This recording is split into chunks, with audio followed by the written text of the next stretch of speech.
That same day, Jesus went out of the house and sat by the lake. Such large crowds gathered around him, and he got into a boat and sat in it, while all the people stood on the shore.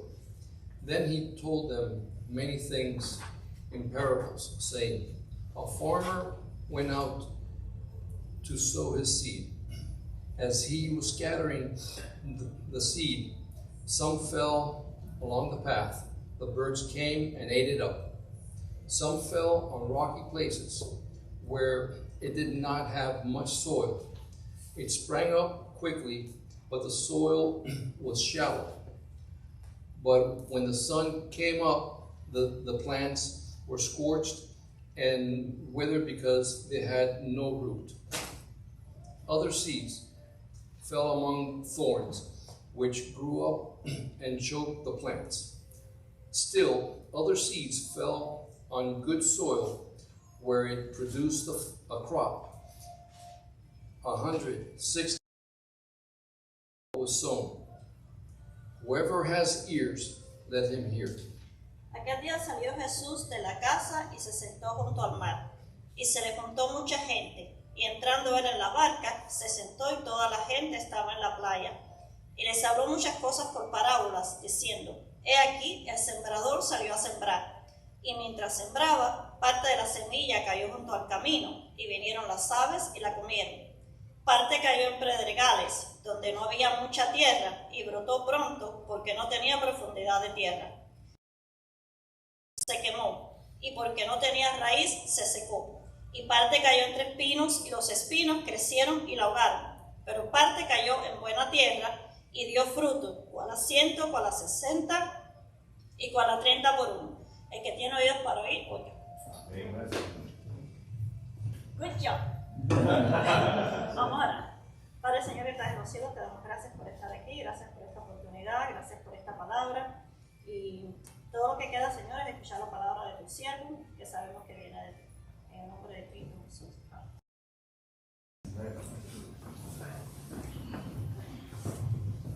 Bueno, familia, tengo el placer de presentarle una vez más a Alex Padilla, amigo mío, cristiano, que es el mejor elogio que puede tener cualquier persona.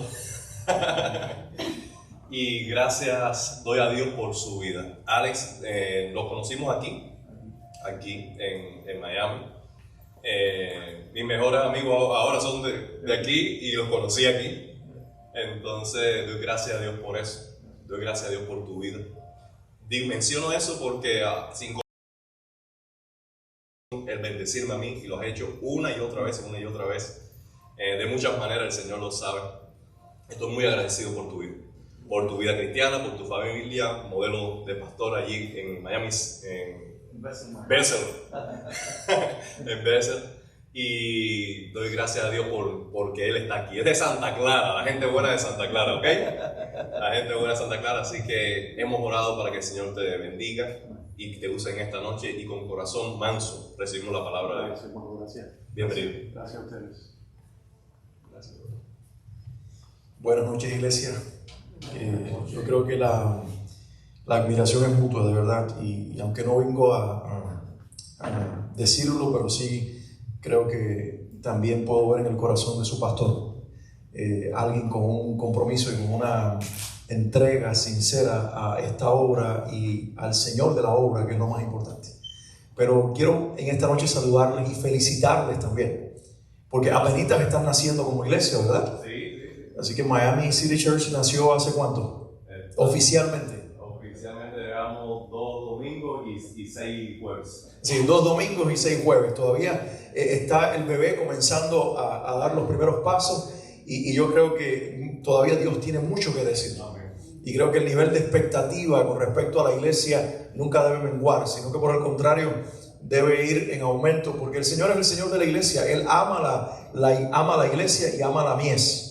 Así que yo me siento feliz de tan pronto al comienzo de esta obra poder estar con ustedes. Y les pregunto, ¿están ustedes felices por estar aquí en esta noche?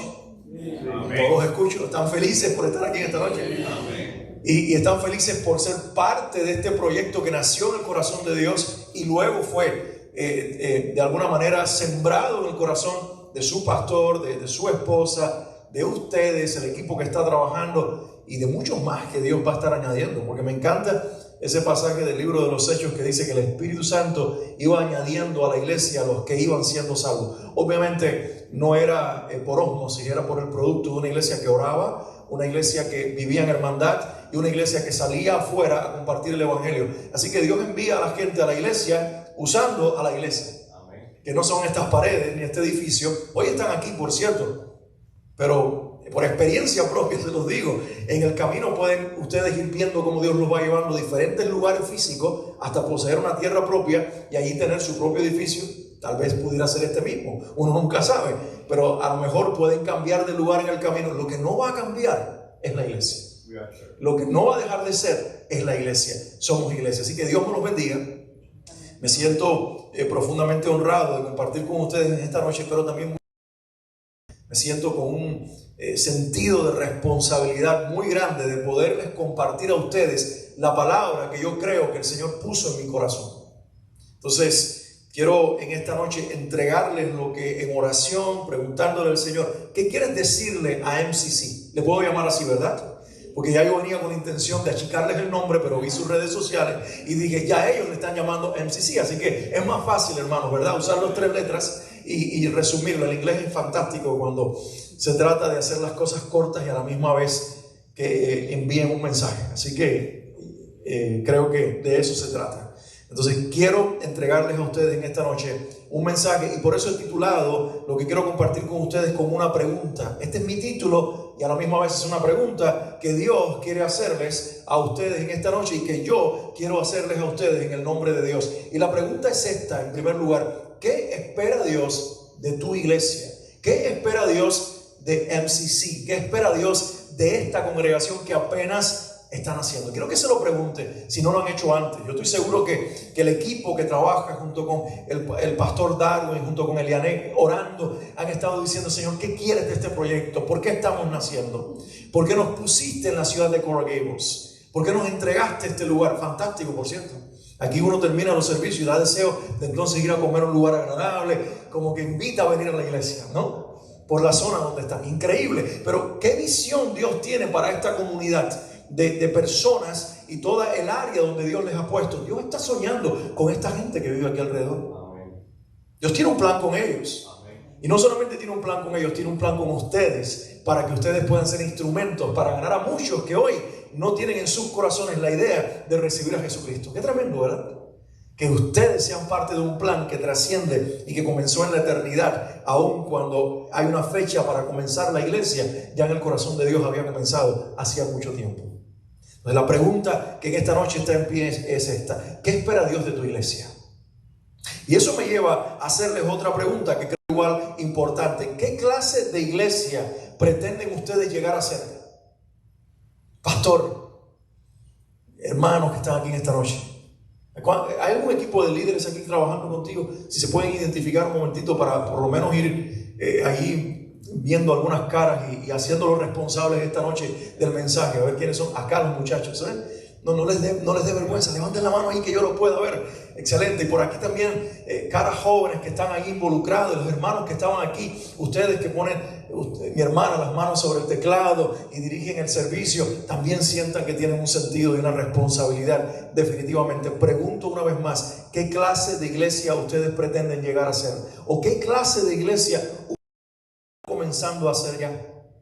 Saben, en Miami solamente hay 2 tipos o 2 clases de iglesia, sin importar el rótulo afuera que identifique el nombre de la iglesia, el sign que diga el nombre de cualquier iglesia, sin importar la denominación, sin importar el cuerpo principal de doctrinas o de creencias que la iglesia tenga, sea bautista o de cualquier otra denominación. Hay para mí 2 clases de iglesia en cuanto a filosofía de ministerio se trata.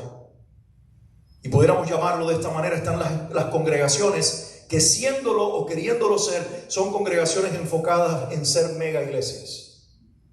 Y quiero que ustedes se pregunten esta noche: ¿esa es la meta, ser una mega iglesia?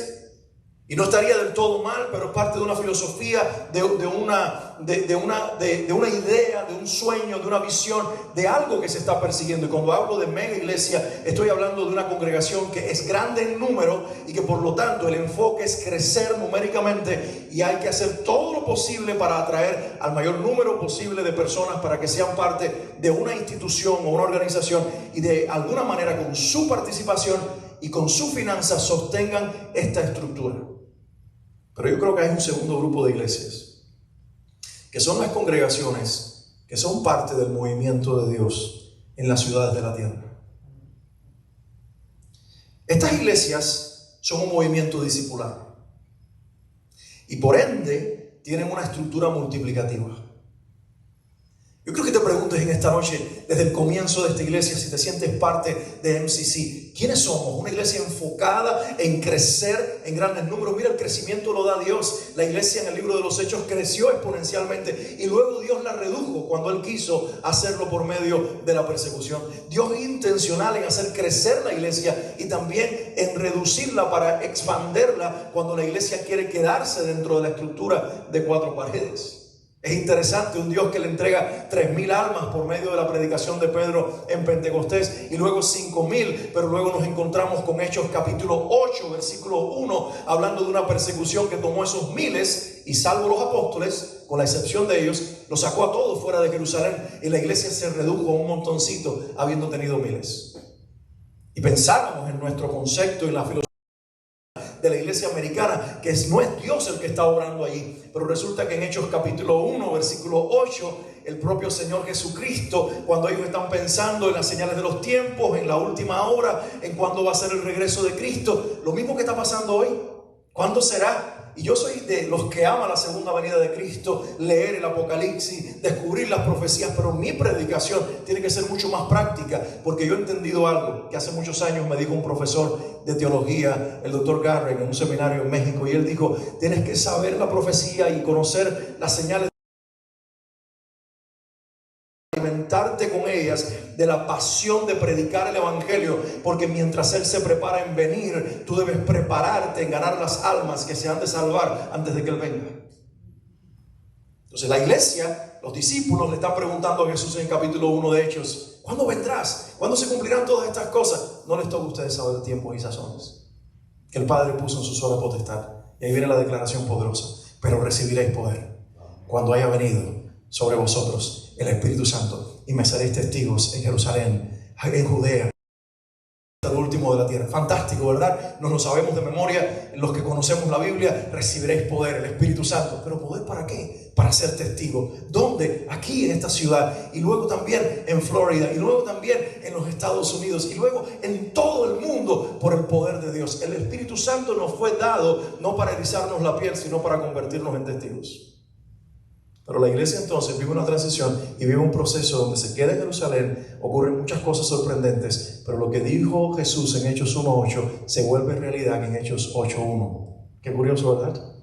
Hay una alteración de números para entonces cumplir una promesa, porque en Hechos 8:1, por medio de la persecución, la iglesia sale de las paredes de las casas en Jerusalén y de la realidad de su experiencia cristiana en Jerusalén, muy judía, para ser enviada a las naciones. Ese es el plan de Dios, usarte. Y quiero preguntarte en esta noche si tú quieres ser parte de un movimiento de Dios en las ciudades de la tierra que comienza aquí hoy, en esta ciudad de Coral Gables, pero que en la mente de Dios no solamente está pensando en Coral Gables, en Miami-Dade, no solamente está pensando en la Florida, en los Estados Unidos, está pensando en cómo Dios te usará a ti y a los que vendrán producto de ti, al evangelio, más allá de las fronteras de este estado, de esta nación, e inclusive del continente en que nos encontramos. Amén. Entonces, ¿qué clase de iglesia eres, Miami City Church? ¿Qué clase de iglesia eres? Quiero que esta noche te vayas con esta pregunta que el Señor, por medio de mi vida, te está haciendo. ¿Qué clase de iglesia eres? ¿Qué quieres construir? Y por eso quiero hoy hablarles acerca del tema del reino, que fue recurrente en la predicación de Jesús. En los evangelios, los 4 evangelios, la frase aparece varias veces. Por ejemplo, en el evangelio de Mateo, 55 veces.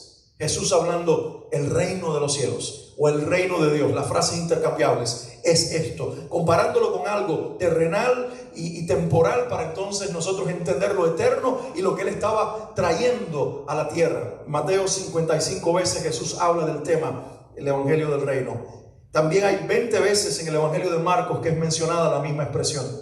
46 veces en el evangelio de Lucas y tan solo 5 por el propósito del evangelio de Juan. Solamente se menciona 5 veces, pero en total 126 veces en las que Jesús en los 4 evangelios habla del evangelio del reino de Dios o el evangelio del reino de los cielos. Ese es el mensaje de Jesús. Jesús vino a morir en una cruz siendo el Salvador del mundo, abriendo la brecha entre el cielo y la tierra, recuperándonos a nosotros la capacidad y la posibilidad de venir a ser de nuevo hijos de Dios y tener una relación eterna con Dios el Creador por medio de Dios el Hijo encarnado muriendo en una cruz. Esa es la redención. Pero Jesús luego fue sepultado. ¿Y qué pasó 3 días después? Ustedes lo saben, se levantó victorioso y resucitado. ¿Para qué? Para que nosotros viniéramos a ser parte de la iglesia y la iglesia expresara el reino de Dios en la tierra que Él nos invitó a orar desde Lucas capítulo 11, que lo pidiéramos que se materializara en nuestra generación. Cuando dice venga tu reino y hágase aquí en la tierra tu voluntad como es hecha en los cielos. Debe ser esa la oración de la iglesia. Padre nuestro que estás en los cielos, santificado sea tu nombre. Pero luego Jesús dice que venga tu reino. Es tu reino que se encarnó en mí, tu reino que desea manifestar, tu reino que yo vine a anunciar y a proclamar por medio de mi predicación, de mi mensaje, pero también de mi vida y de mi sacrificio en la cruz. Y mi reino, cuando ya yo no esté, que se encarnará en el corazón de cada creyente y serán ellos. Ya no yo, solamente físicamente y geográficamente limitado a Palestina, Jerusalén o Israel, sino que ahora viviendo en cada uno de ellos, ellos entonces harán correr el reino de Dios en todas las naciones. Y hoy estamos aquí en América, muchas naciones, un melting pot de culturas, hablando inglés, hablando español, hablando diferentes idiomas y gente siendo alcanzada por el mismo poder del Espíritu Santo a través de la predicación de un solo evangelio, el evangelio de Jesucristo, para que los ciudadanos del reino podamos entender que nuestra misión es poderosa y que el tiempo se está acortando y por lo tanto la urgencia de traer a la gente a Cristo tiene que ser cada vez mayor.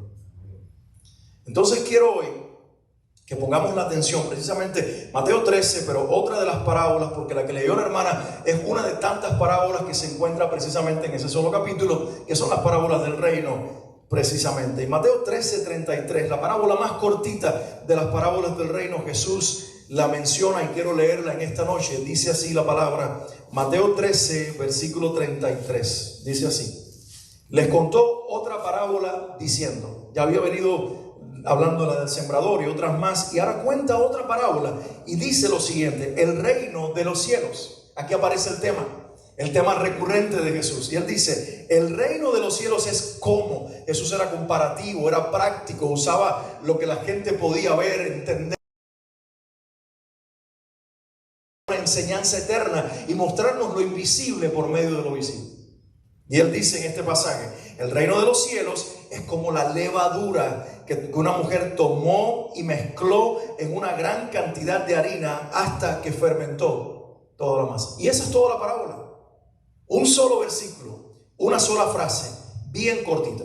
Es una enseñanza acerca del poder del evangelio, lo que Jesús está dando en esta parábola y en todas las demás. En ella, en esta parábola, como en las otras, el evangelio es presentado como un catalizador que logra cambiar realidades espirituales sin importar lugares, ambientes o realidades. Amén. Y quiero leerles la definición que el diccionario da de lo que es una sustancia catalizadora para usar entonces este término, esa definición y ese concepto y llevarlo a nuestra experiencia espiritual. ¿Les parece? ¿Estamos despiertos todavía? No le voy a pedir a nadie, si el que está al lado se durmió, que lo despierte, porque me puede pasar como un pastor que escuché una vez que le dijo a la persona que estaba al lado del que se durmió, por favor me lo despiertas, y el que estaba al lado dice, despiértelo usted que fue el que lo durmió. Entonces, me digan eso en esta noche, ¿okay? Si veo a alguien dormido, respetémosle el sueño y solamente apaguemos la luz y dejémoslo al salir, ¿okay? Pero dice el diccionario acerca de lo que es una sustancia catalizadora. A lo mejor recuerdas la clase de química, o si estás todavía estudiando, está fresquita esta definición. Dice así: es una sustancia, y quiero que presten atención a estos términos que voy a usar ahora, estas palabras, a estas expresiones. Es una sustancia que sin ser modificada, ustedes pueden decir esto conmigo como un gran coro, sin ser modificada, ¿okay? Recuerden que vamos a hablar de la Biblia, vamos a hablar de la parábola de Mateo 13:33. No vamos a dar una clase de química porque yo no soy químico, soy un predicador. Estoy usando simplemente una comparación con algo que existe en la ciencia moderna para entender algo que Dios nos quiere decir a nosotros. Entonces, es una sustancia que sin ser modificada, y me encanta lo que viene a continuación, ni consumida. Porque modificada quiere decir que está sujeta a cambio, pero consumida quiere decir que desaparece, que se extingue, que la situación o el proceso acaba con ella. Pero una sustancia catalizadora ni se modifica ni se consume durante el proceso, sino que por el contrario logra cambiar la velocidad de una reacción química. Y cuando yo leía esto, yo decía, esos debemos ser nosotros. Los procesos de la vida no nos deben ni modificar ni consumir, sino que nosotros en los procesos de la vida debemos cambiarle la velocidad a lo que está ocurriendo en las reacciones de los ambientes en los cuales nos encontramos y convertirnos en catalizadores, ya no en sustancias, pero sí en agentes de cambio y de influencia en las comunidades donde nosotros vivimos. Nosotros somos catalizadores espirituales. ¿Me permiten usar esa expresión? La iglesia ha sido llamada a ser una catalizadora espiritual. Cuando la iglesia se concentra solamente en llenar un edificio como este, cuando la iglesia se concentra solamente en añadir números y las personas dejan de ser individuos para ser un número, cuando la iglesia se concentra solamente en ganar dinero para tener una estructura y una capacidad financiera para lograr más y crear la fama de un hombre, de un grupo de personas y hacer famoso un nombre, la iglesia perdió de vista que somos un movimiento que ha sido llamado así a pertenecer y a reunirnos en lugares como estos para alimentar nuestra fe, pero que nuestra misión está afuera para conquistar una ciudad, no para que conozcan que es Miami City Church o Bethel Miami, mi iglesia, el nombre que tenga cualquier otra iglesia o denominación, sino para que Cristo pueda ir a la vida de otra persona y comenzar a transformarla por medio del nuevo nacimiento y de la experiencia de fe, como lo hizo con nosotros. Amén. Se vale decir amén junto con el pastor si usted lo cree esto. Entonces, partiendo, mis hermanos, de esta definición, aplicándola a nosotros como iglesia, quiero pensar que el evangelio se encarnó en nosotros. Que no solamente es mucha gente ve el evangelio como una filosofía, como algo que yo acepto intelectualmente, como un cuerpo doctrinal que yo creo, como algo que puedo recitar de memoria, como algo que yo puedo decir, bueno, creo en Dios Padre, Dios Hijo y Dios Espíritu Santo, y creo en Jesús que nació de la Virgen María, el credo apostólico, y puedo decir todas estas cosas de memoria. Pero la pregunta es vida para mí, porque el evangelio es mucho más que un cuerpo doctrinal que sí lo tenemos y es importante, pero el evangelio por encima de todo es una persona y se llama Jesucristo. De lo que creemos está en quién creemos, la persona de Jesús. Él dijo, yo soy el camino, yo soy la verdad, yo soy la vida y nadie viene al Padre si no es por medio mío. No es a través de lo que creerán acerca de mí o de lo que ustedes comenzarán a ordenar acerca de mis enseñanzas. No, soy yo. Es mi persona la que los va a transformar a ustedes, reconciliar con el Padre. Les enviaré el Espíritu Santo porque me conocerán a mí y serán míos porque me conocerán a mí y luego los usaré para que otros conozcan mi persona. Porque yo y no otra cosa soy la vida eterna. Si conocer la verdad de Jesús implica ser llevados a conocerlos a Él. Y por eso quiero hablar del Evangelio encarnado en nosotros para convertirnos en verdaderos catalizadores espirituales. Volviendo a la parábola que acabamos de leer, de esa mujer que toma una pequeña medida de levadura y una gran cantidad de harina y pone la levadura y la mezcla y dice leuda toda la masa y toda la masa quedó leudada. Pensemos en la levadura como una sustancia catalizadora que se mezcla pero no pierde sus propiedades, que aparentemente desaparece pero no es consumida, sino que ella es la que afecta todo lo demás. Y quiero desmembrar, si puedo usar esta expresión, quiero desmembrar la parábola en 4 frases principales y a través de esas 4 frases principales dejarles a ustedes hoy un mensaje de parte de Dios. ¿Les parece? ¿Me lo permiten? No van a ser 5, ni 6, ni 7, ni 8, ni 10. No se asusten. ¿Qué tiempo tenemos? Pastor, ¿ya debería terminar o estamos bien? ¿Estamos bien? Tú me dices corta y yo te digo, lo que interprete de esa expresión. Pero, número uno, la primera frase que aparece: el reino de los cielos es como la levadura. Es lo primero que Jesús dice, el reino de los cielos. ¿Con qué lo está comparando? Con la levadura. Curioso, hasta ese momento Jesús había usado la levadura como una comparación negativa de la doctrina de los fariseos. Pero resulta que ahora está usando el mismo elemento de la doctrina de los fariseos para compararla con su reino, como queriendo decir, ellos tomaron la levadura de la verdad y la convirtieron en una tradición muerta y sin vida, pero vengo yo a resucitar no solamente mi cuerpo, sino también la verdad de Dios que en algún momento se pervirtió en lo que ahora esta pueda ser la levadura que fermente toda una masa y transforme el mundo en el que vivimos. Está diciendo, el reino de los cielos es como la levadura. Y hay algo que está diciendo aquí el Señor y quiero que hoy quede pertinente en nuestros corazones. Lo que nos está diciendo es que hay un poder inherente en el Evangelio de Jesucristo. El Evangelio que nosotros creemos tiene poder en sí mismo. Nosotros no podemos añadirle poder al Evangelio. No importa la manera en que predicamos, el método que usemos. Si predicamos el Evangelio a través de evangelismo explosivo, ¿conocen ese método? Increíble, con un cuerpo de enseñanza tremendo. Yo fui entrenado y luego fui entrenador de evangelismo explosivo. Los 4 leyes espirituales de Campus Crusade for Christ de Dr. Bill Bright, ¿han oído hablar de ellos? Es tremendo también. Son métodos increíbles que a lo largo de la vida hemos usado, pero eso no le añade poder al Evangelio.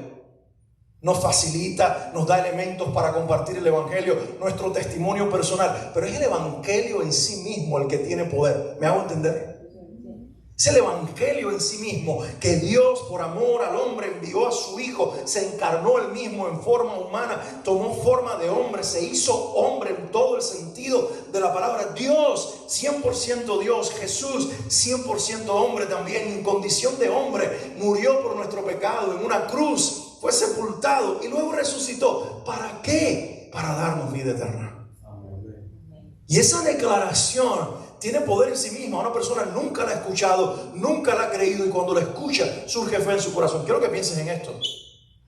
Cuando creíste, cuando se te predicaron el Evangelio por primera vez, cuando se te abrió el entendimiento, cuando comenzó a llenar de vida, cuando empezaste a decir, esto tiene sentido. Esto es mucho más que una religión, esto es mucho más que un libro negro con algunas letras para mí inteligibles que no puedo entender. Esto tiene sentido, este Jesús es una persona real, no lo veo pero lo estoy sintiendo, no lo entendía pero ahora lo entiendo, no lo creía pero ahora lo creo. Antes para mí era algo que yo pasaba de largo ante la fe, pero de momento algo se destapó y te cambió la vida, porque el Evangelio en sí mismo tiene poder. Y eso te tiene que dar esperanza. Es un poder inherente en la proclamación del Evangelio.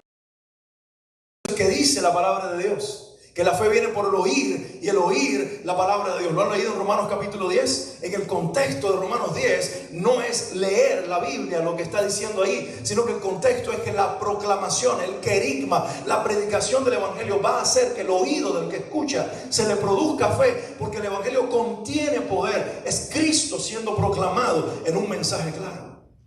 Por eso hay que saber qué es el Evangelio, hay que entender qué es el Evangelio, hay que comprenderlo, hay que tener fe en el poder transformador del Evangelio. Es lo que Jesús está diciendo, que el reino de los cielos es como la levadura. El poder inherente en el Evangelio, créelo, vívelo y predícalo. En ese orden, créelo, vívelo y predícalo. Sí, porque si no lo vives, va a haber una incongruencia entre lo que predicas y lo que vives, y la gente te va a llamar hipócrita.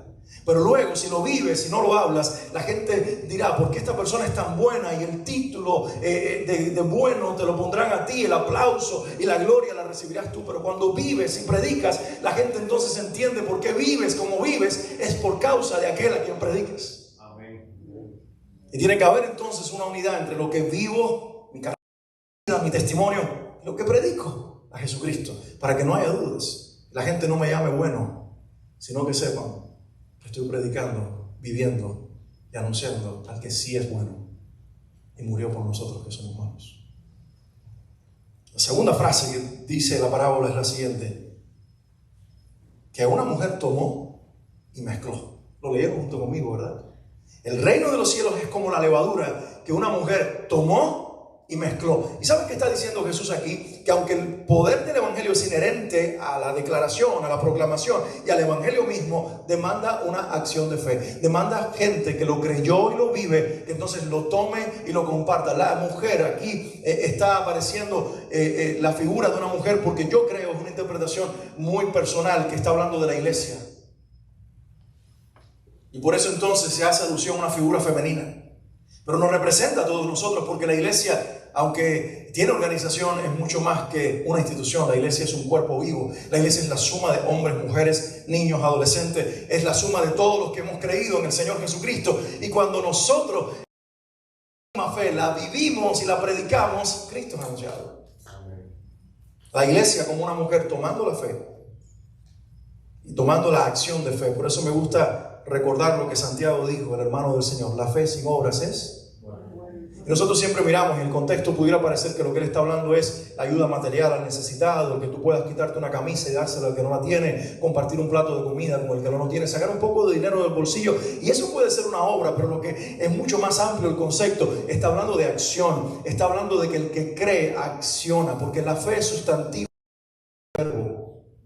La fe es sustantivo, pero el creer es verbo. Es decir, hasta que no convertimos nuestra fe en creer, nuestra fe está inactiva, pero el creer es acción. El creer es acción. ¿Saben? Cuando Pablo y Silas están allí en la cárcel en Filipo, y el carcelero les dice: ¿qué puedo hacer para ser salvo? Este hombre está comenzando a tener fe. Y ellos le dicen: cree. Le están pidiendo que tome una decisión, que haga algo activo con la fe. Cree en el Señor Jesucristo y serás salvo tú y tu casa. Y este hombre entonces toma la decisión de abrir su corazón a Jesús. Ahí el creer, en el contexto de esa realidad, es que cuando lleguen sus superiores y le pregunten qué pasó después del terremoto, y él les diga todo lo que sucedió: las celdas se abrieron, los presos estaban afuera, pero ninguno escapó, porque había 2 de ellos, los predicadores que ustedes encerraron, que no permitieron que los demás se escaparan. Y resulta que yo me iba a quitar la vida, pero me di cuenta de que ellos estaban allí. Y les pregunté entonces: ¿cómo puedo ser salvo? Porque a la medianoche, antes del terremoto, los escuchaba cantar sus himnos, y entonces me di cuenta de que había... Porque estos hombres doblados en el cepo, encadenados y heridos, cómo tenían fe y pasión y alabanza para su Dios en medio de su tragedia. Y luego ocurrió el terremoto y me di cuenta que en lugar de aprovechar la oportunidad para huir, se habían quedado allí y me predicaron el evangelio. Eso es lo que Pablo le está diciendo: convierte en acción tu fe, que ahora tú la hagas pública, aunque te cueste el puesto, aunque tengas que morir por ello, aunque tengas que pagar por la identificación. Eso era ser cristiano en el primer siglo. Era perder muchas veces, era morir, era identificarte con una causa perseguida, era hacerte parte de un grupo que eran parias de la sociedad, que eran perseguidos por todos. Y cuando le decían: cree en el Señor Jesucristo, bautízate públicamente, muchos de ellos estaban haciendo pública su sentencia de muerte.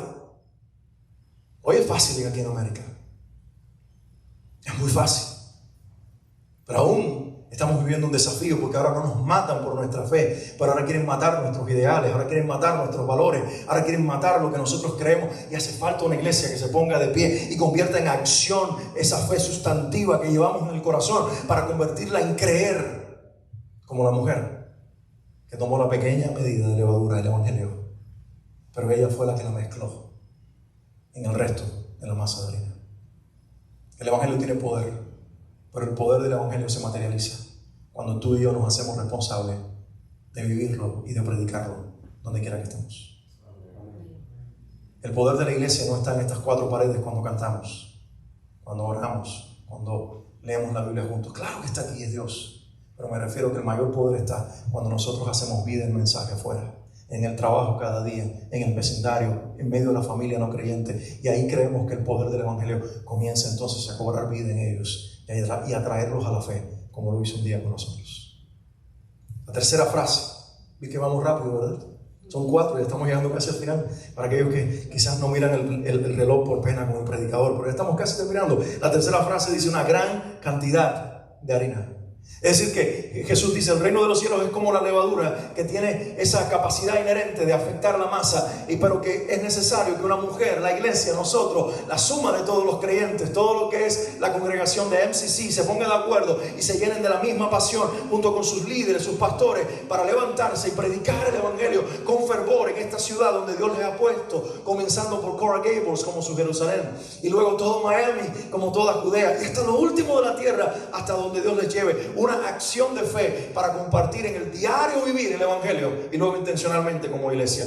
Pero dice una gran cantidad de harina, y eso me habla de que el desafío es grande. El desafío de nuestra misión es grande, y nosotros sabemos que es así. Miami es una ciudad cosmopolita de millones de personas, de muchas culturas reunidas en una misma ciudad, de gente que hablamos diferentes idiomas, que a veces no podemos entendernos con el vecino, porque no solamente se trata de que uno habla inglés y el otro español, sino que ahora hay también gente viniendo de todas partes, inclusive de países árabes y de otros lugares, que muchas veces el inglés no lo hablan ni tan siquiera bien, y nosotros por nuestra parte tenemos esas limitaciones de entenderlos a ellos, de ellos entendernos a nosotros. Eso es Miami, y tenemos un gran desafío.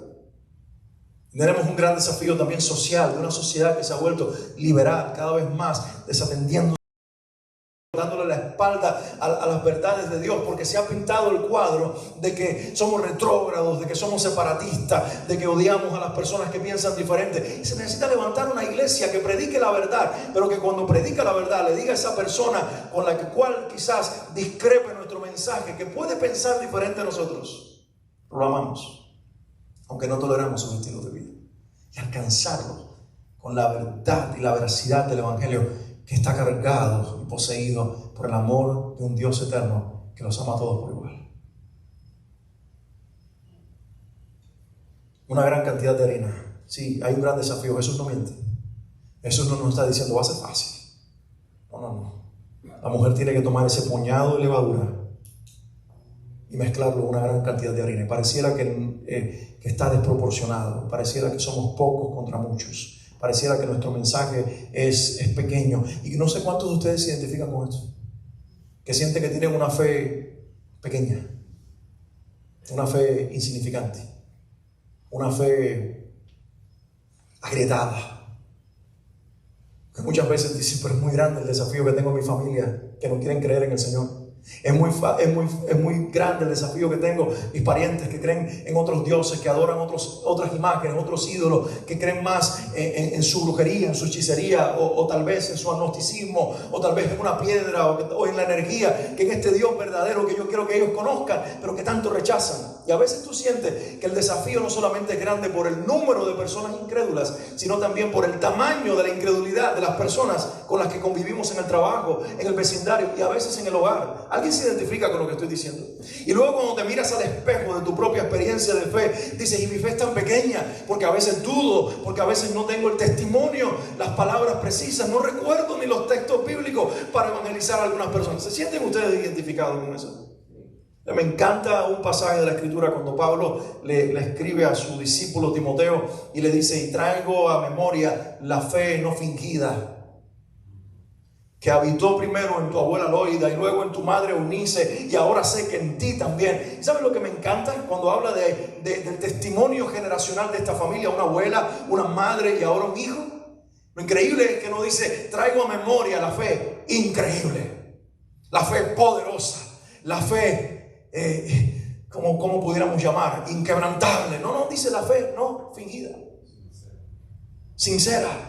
Puede ser una fe pequeña, una fe que a veces está embaleada por la duda, una fe que está agrietada por las tantas pruebas de la vida, pero es una fe sincera, una fe que permanece y pudo ser generacional. Habitó en la abuela, luego en la madre y ahora también en este hijo que llegará a ser un gran discípulo del evangelio. ¿Por qué? Porque una abuela Loida que su fe tal vez no era de Instagram, pero era sincera. Y una madre que su fe también no era ni de Instagram, ni de TikTok, ni de Facebook, pero era sincera. Hablo de lo llamativo, de lo que todo el mundo ve, de lo que vemos en redes sociales, de las grandes figuras del evangelio, lo que todo el mundo aplaude. Pero Jesús está diciendo a través de su discípulo Pablo, la fe no fingida tal vez no es la más grande, pero es verdadera. Y si es pequeñita, mis hermanos, con una pequeña medida de levadura, quiero decirte algo en esta noche, inspirarte a creer. Esa pequeña fe que encuentras dentro de ti tiene tanto poder en sí misma. Porque porque no se trata de ti. Lo que tú ves agrietado y pequeño e insignificante, se trata de ti y de mí. Pero esa fe que es el contenido del Evangelio y que es Jesucristo, por pequeño que aparentemente sea en nuestra vida, es poderoso y es transformador. Entonces vívela, sé genuino y a veces reconoce que estás cansado, que estás agotado, que dudas que tu familia te va a salvar, pero a la misma vez dile: Señor, pero sigo perseverando y creyendo que no solamente salvarás a los míos, mis seres queridos, sino también a mi vecino y a esta ciudad, y ora por ellos y encárgaselos a Dios.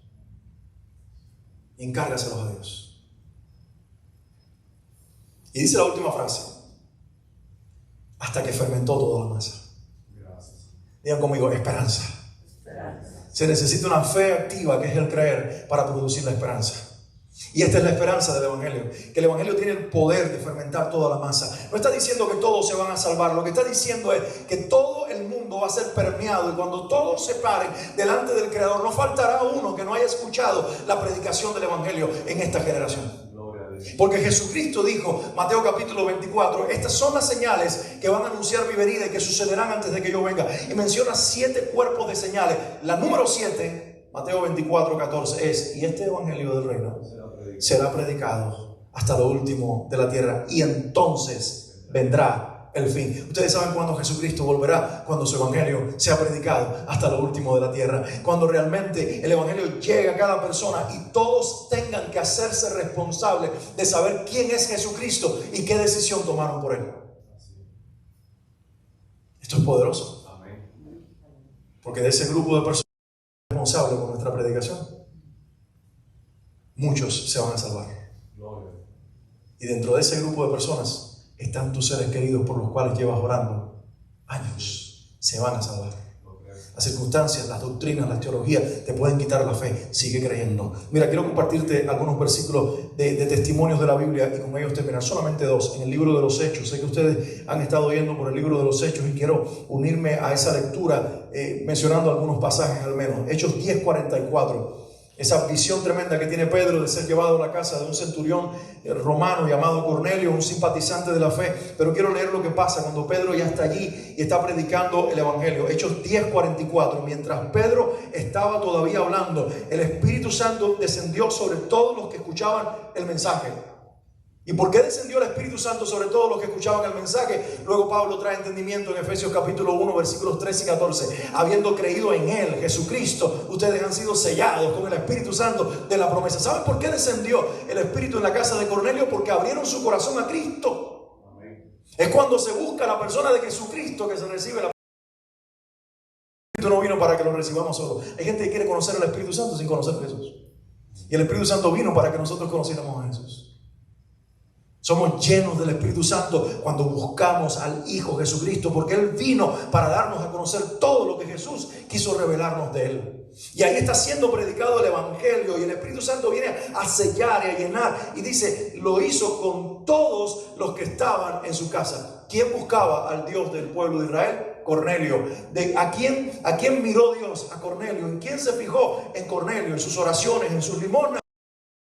Pero ¿a quién salvó Dios? A todos los que estaban en la casa de Cornelio. El poderoso evangelio. Amén.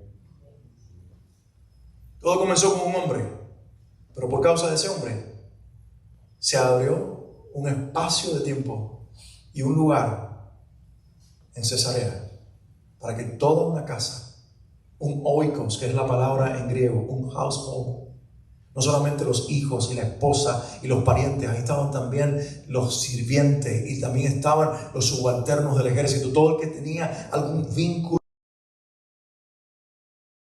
Estaban en aquella casa, el Señor los salvó. Qué poderoso es este evangelio. Una pequeña medida de levadura en un hombre llamado Pedro, que es fiel a responder a la visión celestial y llega a un contexto al cual no pertenecía, a una gente que come comidas diferentes, que pertenece a una cultura que él rechazaba, pero ahora por amor al Cristo que le conquistó el corazón, él se desafía culturalmente para comer con gente con la que antes no comía, para compartir con gente con la que antes no compartía, para ganarlos para el Cristo que los quiere conquistar por medio de ellos. Hace falta agentes de transformación, catalizadores espirituales, que pongamos a un lado nuestros propios prejuicios para poder salvar a los que Dios quiere salvar. Y el otro ejemplo está en Hechos 16, 31, 33. Con esto quiero terminar. El pasaje que les mencionaba del carcelero de Filipo. Pero quiero leer un poquito más amplio del versículo 31. Dice: cree en el Señor Jesús, así tú y tu familia serán salvos. Dice, bueno, ¿será que creyendo yo se salva mi familia? ¿Es eso lo que dice ahí? No. Cree en el Señor Jesús, porque así vas a abrir una oportunidad para también puedan recibir el mismo mensaje y ellos vengan a la misma fe en el mismo Señor al cual ahora te estamos ofreciendo que tú creas. Cree en el Señor Jesús, así tú y tu familia serán salvos. Eso es un Dios que no solamente mira individuos, mira familias, mira generaciones, mira ciudades y mira territorios. Es un Dios que quiere salvar uno a la vez, pero quiere salvar a muchos en una generación. Y dice: cree en el Señor Jesús, así tú y tu familia serán salvos. Le contestaron ellos y luego les expusieron. Ahora está en plural, porque ya no solamente le predican al carcelero, sino que les expusieron la palabra a él y a todos los demás que estaban en su casa, como pasó con Cornelio. Y dice: y a esas horas de la noche el carcelero se los llevó, les lavó las heridas y enseguida fueron bautizados él y toda su familia. ¿Lo ven ustedes? Él, todo comenzó con un hombre. ¿Qué puedo hacer para ser salvo? Y la medida de levadura que fermenta toda la masa, el Evangelio de Jesucristo, el poder de Jesús, no solamente salvó a Cornelio en Cesarea, no solamente salvó al carcelero de Filipo, salvó casas enteras, porque el Evangelio es influyente. Quien vive dentro de ti, Jesucristo, es muy influyente. A lo mejor no te consideras una persona atractiva. A lo mejor no te consideras una persona carismática que puede atraer a otros a ti, comunicativa, que caes bien. A lo mejor dices: yo no soy monedita de oro, yo no le caigo bien a las personas, no se me da el hablar, yo soy tímido, I'm shy, no, I can talk with others, I can preach the gospel. No, tal vez digas eso, yo no puedo hacerlo. Pero escúchame esto que te voy a decir: quien vive dentro de ti es el verdadero evangelista. El verdadero ganador de almas es Jesucristo. Es el Evangelio que ha sido depositado en tu corazón. Y lo único que tienes que decirle: Señor, mira como soy, úsame en mí. Yo mencioné hace un momento atrás al Dr. Bill Bright. ¿Han leído ustedes la biografía del Dr. Bill Bright, el fundador de Campus Crusade for Christ? Era un hombre extremadamente tímido, que no podía hablar en público. Cuando tuvo un encuentro con Jesucristo y el Señor comenzó a llamarlo, él ponía cualquier argumento posible para dejarle saber al Señor: yo no puedo hacerlo, porque no tengo esa capacidad de hablar a las personas. Sin embargo, ese ser humano tímido, ese ser humano shy, ese ser humano que pensaba que no podía hablar a los demás, se convirtió en uno de los más grandes evangelistas del siglo XX. Después del Dr. Billy Graham, con las grandes cruzadas evangelísticas en estadios, estaba la organización de Bill Bright, ganando a miles y millones de universitarios en todos los campus de los Estados Unidos y del mundo, y creando una organización bien estructurada de discipulado cristiano a través de universidades, bien entendiendo el poder del Evangelio. No importa la personalidad, no importa el temperamento, no importa lo que pienses de ti, lo importante es que sepas quién vive dentro de ti, y quiero ser de ti. Mis hermanos, el Evangelio puede parecer pequeño e insignificante, como una pequeña medida de levadura, pero hay poder inherente en él, es Jesucristo mismo. Y hace falta una iglesia que crea que el Evangelio tiene poder, que eso es lo único y suficiente que necesitamos predicar para que la gente sea transformada y sea salvada. Y podamos comenzar como esa mujer que representa a la iglesia, a mezclarlo con las medidas de harina que representan los grandes números de personas en nuestras ciudades. Pero también el desafío de fe frente a la incredulidad, el agnosticismo, otras prácticas espirituales, y creer que Jesucristo tiene una dosis, ateo, un agnóstico o un adorador de imágenes. A todos les cambia la vida con el mismo poder. Amén. Qué tremendo es esto.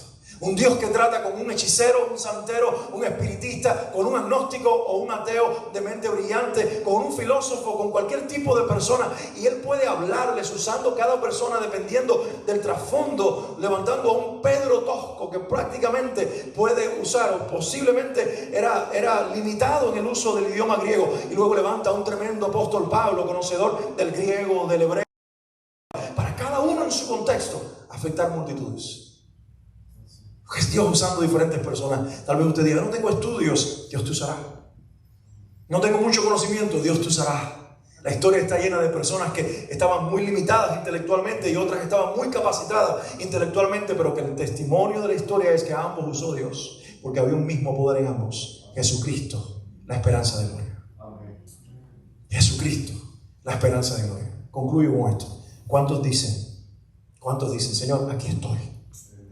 Mi vida está en la iglesia que toma el evangelio y lo mezcla con esta medida de harina que es el desafío que tenemos delante en nuestra generación. Y quiero creerte, Señor, que mi acción de fe en compartir el evangelio y vivirlo va a traer transformación en mi familia, en mis comunidades, en la ciudad que tanto amamos. Amamos Miami. Amamos Miami. ¿Cuántos de ustedes nacieron en Miami? Oh, you guys have to love Miami, ¿no? You need to love Miami. You need to pray for Miami. ¿Quiénes no nacimos en Miami? Pero ¿quiénes sí aman a Miami? Es como aquel famoso pelotero cubano, ¿no? Que lo único que sabía decir era I love you Miami, I love you Miami. Tal vez por los millones que ganó, nosotros no, quizás por esa motivación o por los premios que se llevó. Nosotros amamos esta ciudad porque fuimos sacados en el contexto de muchos de nosotros de persecución, de limitaciones, de ateísmo, de desafío de nuestra fe. Dios nos trajo a un lugar de libertad, de oportunidades. Y que ¿cómo podemos pagarle a esta ciudad? Viviendo de American Dream, viviendo el sueño americano o trayendo el sueño de Cristo a esta ciudad por medio de nuestras vidas. El Espíritu Santo hoy haga un desafío. Para que puedas pensar cuáles prioridades tienes que cambiar para que Él sea el número uno. Y para que entiendas que tu campo misionero número uno es el hogar. Y después el lugar donde trabajas. Y luego cada lugar público donde estamos. Y que la gente sabe quiénes somos. Me sorprende a veces estar en un centro comercial, estar en una tienda, estar en un Publix y que alguien se me acerque y me diga pastor. Yo digo, ¿y cómo sabe?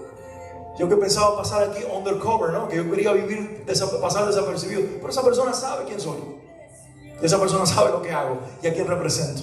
Y eso me hace responsable de saber, no importa dónde esté. El mundo está poniendo la atención en nosotros y nos necesita. Y ahí viene una persona cuando menos tú lo imaginas para decirte, tengo esta situación, un sobrino que no puede caminar, un niño que tiene un autismo, un pariente que está ahora mismo en un hospital, tengo una situación matrimonial. Y tú dices, gente que te está dando Dios la oportunidad de ministrar en un pasillo del Publix, en un centro comercial, cuando te bajas de tu carro en tu vecindario, cuando estás de camino a tu trabajo o en la oficina donde estás, porque Cristo quiere mostrarse a través de ti y de mí. ¿Cuántos levantan su mano y le dicen, Señor, aquí estoy?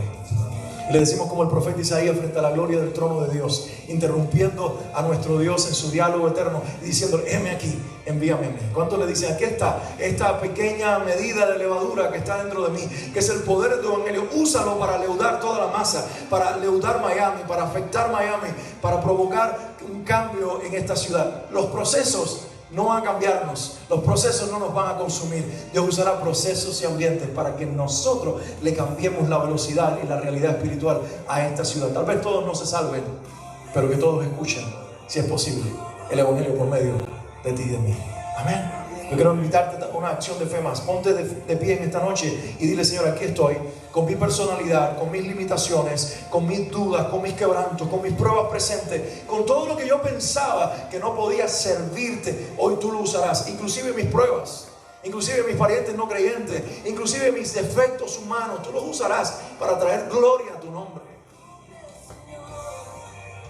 Porque no se trata de nuestro deleite personal, se trata de la gloria del Señor. Se trata de que la tierra se llene del perfume del conocimiento de nuestro Señor Jesucristo. Oro junto con ustedes. Padre amado, gracias por en esta noche entregarnos este tiempo, este lugar. Y gracias porque podemos poner nuestra mirada en la palabra, el evangelio eterno que ha sido abierto delante de nuestros ojos. Y hoy nos sentimos parte de un movimiento, Señor, que trasciende culturas y edades. Hoy estamos en Miami, en pleno siglo XXI. Hoy tenemos un desafío de fe en esta ciudad que se vuelve cada vez más incrédula, más liberal, más agnóstica. Pero frente a ese desafío tan grande que tenemos de incredulidad y de tal vez oposición a nuestra fe, creemos en el poder del evangelio que está sostenido en la persona de tu Hijo Jesucristo. A Él predicamos y a Él anunciamos. Y Padre, hoy queremos pedirte que a pesar de lo pequeño y limitado de cada uno de nosotros, de nuestra propia humanidad que estorba muchas veces la grandeza de tu evangelio, hoy comprendemos, Señor, frente a tu palabra, que nuestra humanidad jamás estorbará este gran evangelio que hemos creído, hemos abrazado y estamos viviendo. Por favor, llénanos de la pasión que el Espíritu Santo puede provocar por medio de esa interacción con tu palabra, para llenarnos de amor, de compromiso con esta iglesia amada delante de ti, su liderazgo, sus pastores, y te pido que no solamente los que lideran, sino toda la congregación pueda ser encendida con una visión clara de lo que tú quieres hacer en sus vidas, para que Coral Gables y Miami y todo rincón de la tierra sea sacudido con este mensaje tan simple pero tan poderoso que es Jesucristo, Salvador y Señor. En el nombre de Jesús te lo pedimos. Y mi Dios, oro algo más en esta noche. Si alguien entre nosotros gusta de la fe, simpatiza con el evangelio, pero todavía no ha entregado su vida a Jesucristo, oro que en esta noche tú le abras el entendimiento espiritual y tú provoques fe en el corazón de ese hombre, de esa mujer, para que te reciba y declare con su boca, así como cree en su corazón: Jesucristo, Señor mío y Dios mío. Oro en el nombre de Jesús que ninguno de los que está aquí, Señor, se quede fuera de la salvación y la experiencia de vida eterna, sino que todos seamos llenos del Espíritu Santo al creer en Jesucristo. A Él sea la gloria, el honor y la alabanza por los siglos de los siglos. Y el pueblo, amén. Amén. El Señor los bendiga. Gracias, Pastor.